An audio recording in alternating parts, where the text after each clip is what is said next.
水煮鸡蛋时，千万不要冷水直接下锅。今天教你正确做法，鸡蛋鲜嫩营养全保留，剥壳轻松，一碰壳就掉。大家好，我是乐乐妈。煮鸡蛋，这是表面上看简单，其实里面的门道还不少。煮鸡蛋是热水下锅还是冷水下锅？具体煮几分钟？有什么方法可以让鸡蛋煮得刚刚好？口感又嫩又滑，还容易剥皮。今天就跟大家聊聊有关煮鸡蛋的话题，教会大家一套简单的方法，煮出口感好又容易剥皮的鸡蛋。首先呢，我们来清洗一下鸡蛋。鸡蛋的外壳呢是有比较多的脏东西的，有时候呢会沾有鸡粪、羽毛、泥土等。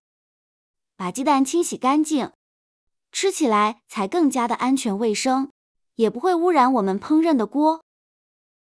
可不要小看了这一步骤，而忽略了它。不清洗容易感染蛋壳外的大肠杆菌，吃坏肚子哦。我们清洗时，往鸡蛋中泥加入少许的小苏打，再加入少许的食盐，加入多一些的清水，没过鸡蛋。我们把食盐、小苏打搅拌溶解，然后呢，把鸡蛋浸泡一会儿，再用厨房纸巾来擦拭鸡蛋。众所周知，鸡蛋需要经过一个叫泄殖腔的通道呢，才能诞生。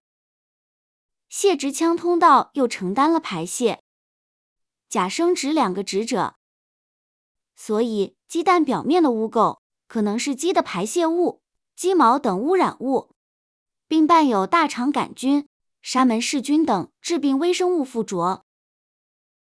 而小苏打呢，有很好的清洗作用，食盐有很好的消毒杀菌的作用，这样呢，就可以把鸡蛋呢清洗得更干净。煮好后的鸡蛋呢，也不会有鸡食味了。很多人呢，都把鸡蛋呢放到冰箱中保存，所以在煮鸡蛋之前，最好把鸡蛋放入清水中浸泡10分钟。鸡蛋放入冰箱中保存会导致温度变低，如果直接煮鸡蛋，鸡蛋接触到热水内部很容易膨胀，导致蛋白粘在蛋壳上，比较难剥壳。所以这一步不仅仅是清洗鸡蛋，也是为了方便后期好剥壳做了准备。擦拭过后呢，再用清水漂洗干净即可。这样清洗好的鸡蛋干净的透亮，吃起来就很放心啦。那接下来锅中烧水，对于煮鸡蛋是热水下锅还是冷水下锅？我告诉您，答案都不对。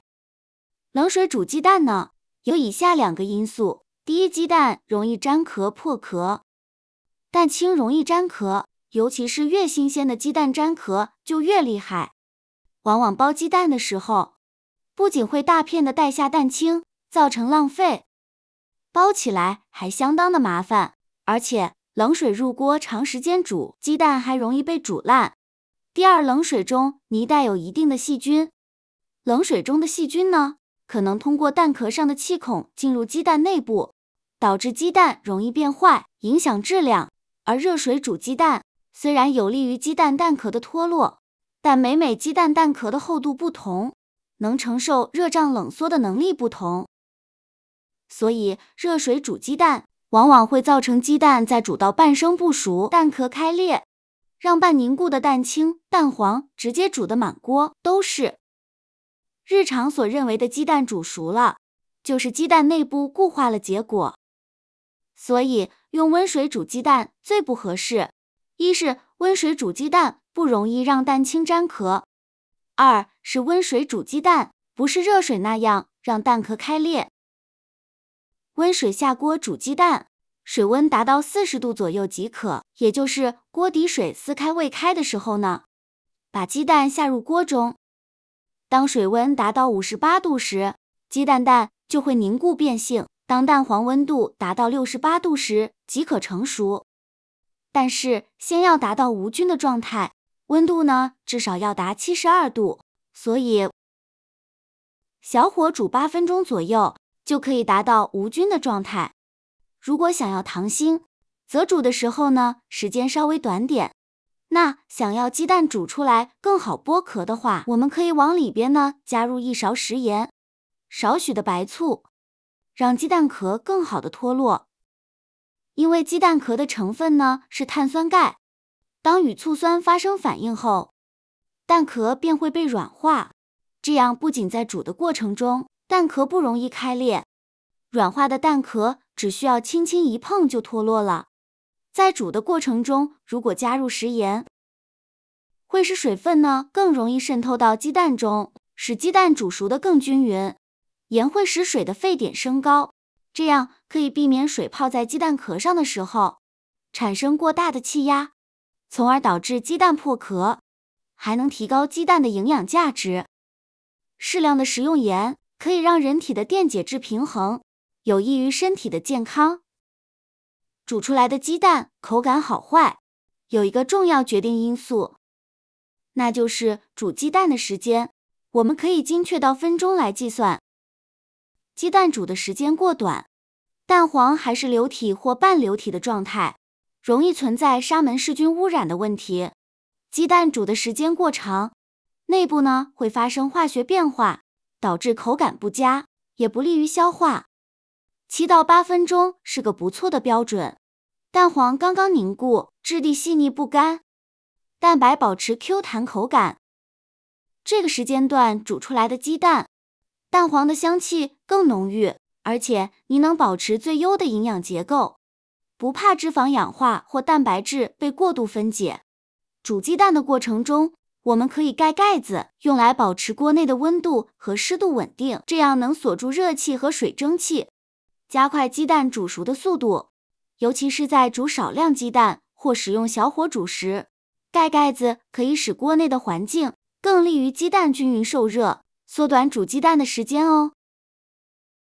时间到呢，就可以把鸡蛋捞出来啦，这样煮的鸡蛋就是非常的完整。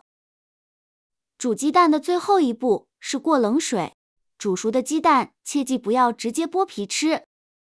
虽然有温水煮但加盐醋煮蛋的辅助，但是为了让鸡蛋达到轻轻一碰就有脱壳的效果，煮熟的鸡蛋要过一下冷水，再次利用热胀冷缩的原理，让蛋壳与蛋清之间产生缝隙，这样在剥壳呢就会轻松多了。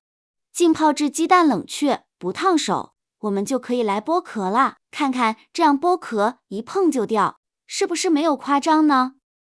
剥去蛋壳后，你就能看到诱人的水煮鸡蛋了。蛋黄呈现完美的黄色，蛋白呈现出嫩滑的白色。无论是早餐还是下午茶，一份滑嫩口感的水煮鸡蛋都能带给你满足的味蕾享受。不少人早上都会自己煮一个鸡蛋当做早餐，方便快捷，还十分营养。如果要煮，请一定用以上的方法来煮，相信一定不会让你失望的。先有鸡还是先有蛋？很多朋友呢都有过这个烧脑的问题吧？现在终于有答案了。好了，今天的视频就分享到这了，大家无论多忙多累，也要记得按时吃饭，保持健康饮食。如果你也喜欢这道美食，请您给我点个赞吧，不要忘了关注、订阅我的频道。下期继续分享更多生活小妙招，我是乐乐妈，再见。